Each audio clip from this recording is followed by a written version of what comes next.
In Python, a string is a sequence of Unicode characters. Whenever you have to work with any text-related data, you would have to store it as a string in Python.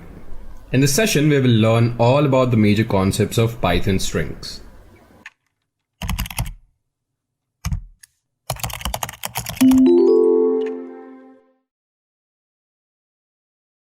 Now, before we guys head off to the session, I'd like to inform that we have launched a completely free platform called as Great Learning Academy, where you have access to free courses such as AI, cloud, and digital marketing.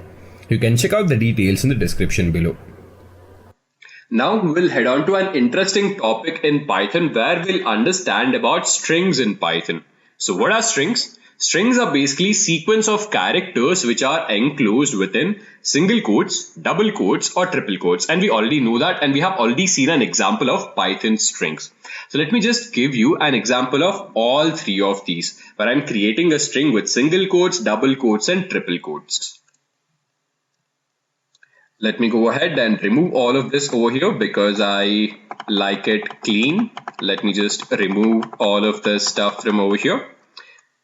Now what I'll do is I will create a new string variable called as str1, and the value I'll be creating with single quotes, and inside this I'll just type hello world and I'll print out str1 over here. And I have successfully created the string str1 with hello world. Then I'll have str2. And in str2, I'll be creating this with double quotes. And over here, I'll just type in this is Sparta. And I'll print out str2 over here. Going ahead, I'll have another variable called as str3.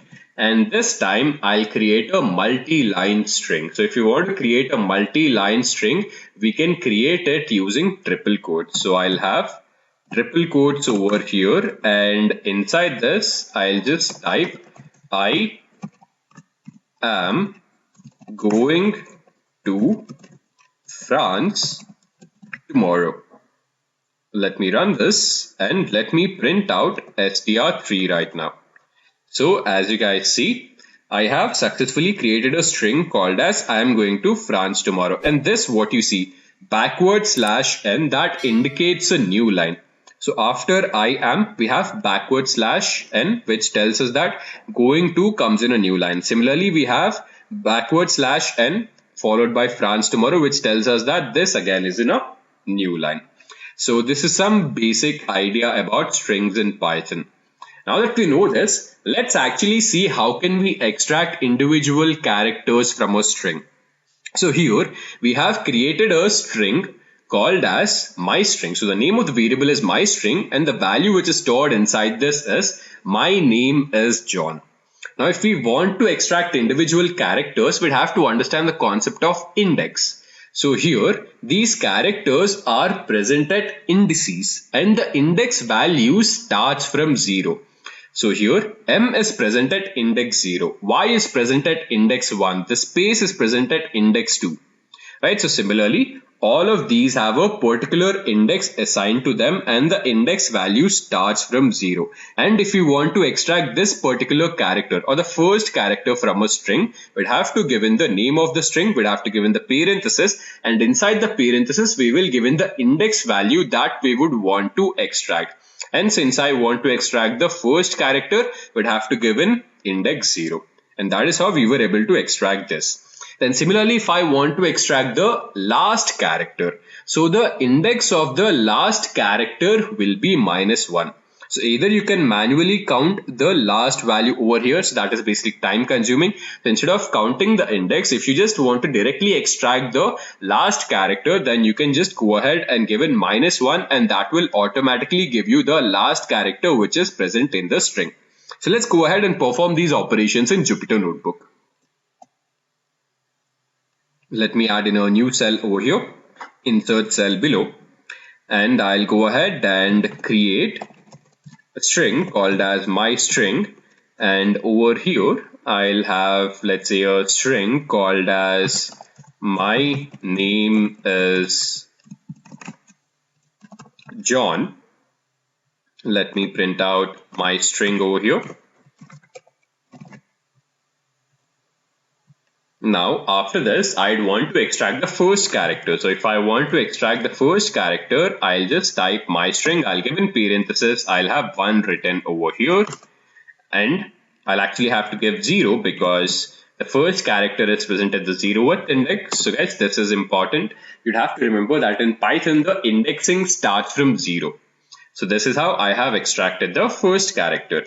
Now similarly, if I want to extract the last character, which is n, then I will give -1 over here. And as you guys see, I am able to extract the last character. Now similarly, let's say if I want to extract this a. So this is present at 0, 1, 2, 3 and 4. This is present at index number 4. So let me just give in 4 over here. And as you guys see, I have successfully extracted this particular element from this entire string. Now we'll go ahead and work with some string functions. So the first string function is len, which will give us the length or the number of characters which are present in the string. So all we have to do is use len, and inside that we will pass in the name of the string. So when we pass in my string, this tells us that the length of the string is 15. And similarly, let's say if I want to convert all of the characters in the string into lowercase, we have the lower method. So all I'll do is type in my string dot lower, and this will convert all of the characters into lowercase. And a method which is analogous to lower is the upper method. So I'll type my string dot upper, and with the help of this, I'll be able to convert all of the characters into uppercase, which you see in the result over here. So I have my string ready. Now I would want to check the length of this, and inside len I will pass in my string, and this would tell us that the length of the string is 15. Now similarly, as you see over here, we've got 2 capital characters over here. M is capital, J is capital. I'd want to convert them into lowercase. So for that purpose, first I'd have to give in the string name, which is my string. I'll use the dot operator, then I'll use the lower method. And when I click on run, you will see that all of the characters have been converted into lowercase. Now similarly, if I want to convert all of the characters into uppercase, I'll go ahead and type my string. I'll use the dot operator, and then I'll have upper written over here. I'll click on run, and as you guys see, I have converted all the characters into uppercase. Now we'll go ahead and see some more functions. So we've got the replace method over here, and we've got the count method. So if I want to replace some particular character or some particular string with another string, then we can use the replace method. So again, first we'd have to give in the name of the string, which is my string. I'll use the dot operator, then I'll use replace method, and it takes in 2 parameters. The first parameter is basically that character which I'd want to replace. So as you see over here, initially we had y over here. I want to replace that y with a. So initially the sentence was my name is John, but I have changed that to my name is John. So quite an interesting method, isn't it? Then we have the count method. So here we have created a new string where we have stored the value hello world. And if I want to check the count of the number of times a word occurs or number of times a particular substring occurs, then we can just pass in the substring into this method. So if I want to understand the number of times this substring hello occurs in this entire string, so if I pass in hello, this tells me that the substring hello occurs 2 times in the entire string over here. So let's work with this replace method and the count method.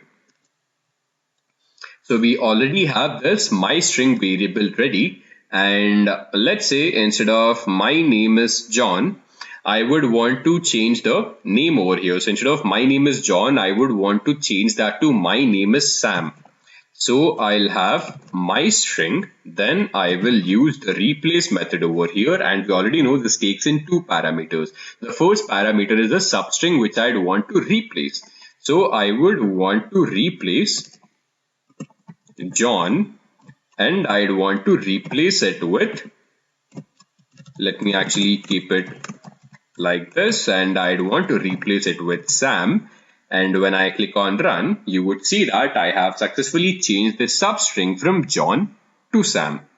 Then we have the count method. Let me create this new string variable over here. I'll have new string, and inside this I'll store hello world. Now that we have this, what I'll do is I will go ahead and use the count method. So I'll have new string and use the count method, and inside this I'll pass in hello, and when I pass in hello, this tells me that the substring hello is occurring 2 times. Now we have 2 more string functions over here. So now we have the find function. So the find function helps us to find the index or the starting of the index of a particular substring.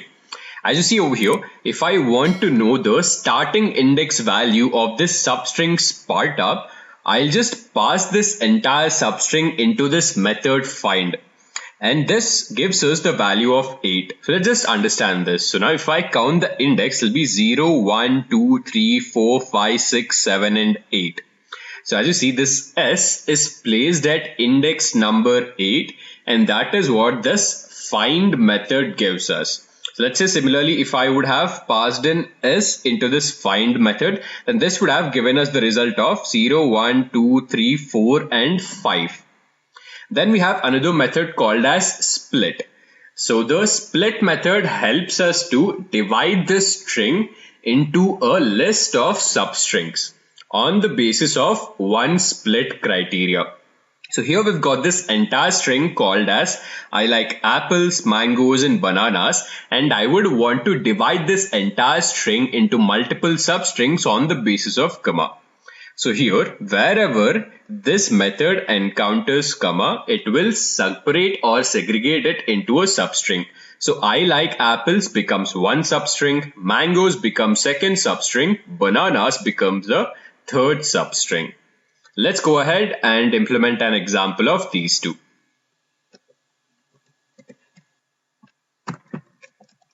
Let me write str1 over here, and what I'll do is I'll just have a new value over here. Let's just say I'll just type I love pizza, and I would want to know the starting index of this substring pizza. So I'll have str1.find, and inside this I'll just pass in pizza, and we get the result of 7. So let's just verify this. 0, 1, 2, 3, 4, 5, 6, and 7. Now we'll go ahead and work with the split method. So for that purpose, we'd have to create a new string value, and I'll name it as fruit. And here I'll just type in I like apples, guavas, bananas, and I'll also write maybe strawberries. Then I'll use the split method, fruit dot split. Inside this, I'll give in the separator, which will be comma, and I've got a list of substrings. I like apples becomes one substring, guavas becomes the next, bananas is the next substring, and then we have strawberries as the final substring. This brings us to the end of this strings in Python tutorial. Now before you guys sign off, I'd like to inform that we have launched a completely free platform called as Great Learning Academy, where you have access to free courses such as AI, cloud, and digital marketing. Thank you very much for attending the session, and have a great learning ahead.